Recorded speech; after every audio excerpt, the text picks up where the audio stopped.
Okay, we'd like to show you how to remove the Panoramic Airstream curtains. You can see that there's a track system here where there's one on top and on bottom, and you have to remove this cover that's on the end of the track. It is actually screwed in, so we're going to unscrew that, and you're going to want to keep track of the screw and the cover because you'll need to be putting those back on and set those aside.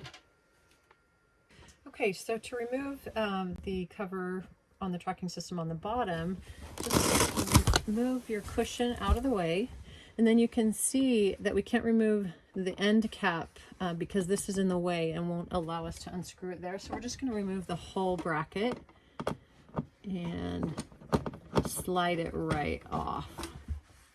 Pretty easy. Be sure to keep track of the screw and the bracket. See how it just slides right off of that.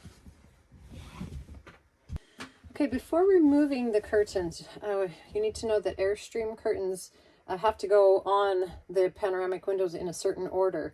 There are 4 panels. You can see this is the first one, and here is the second one. And before we take them off, we want to be sure to number them. This is number 1. I'm just doing a little tiny 1, and a number 2 on the bottom, and then we'll do 3 and 4 on the right side. Okay, now that we've numbered the panoramic curtains, you can just slide them right off the tracking system. Just pull them just like that.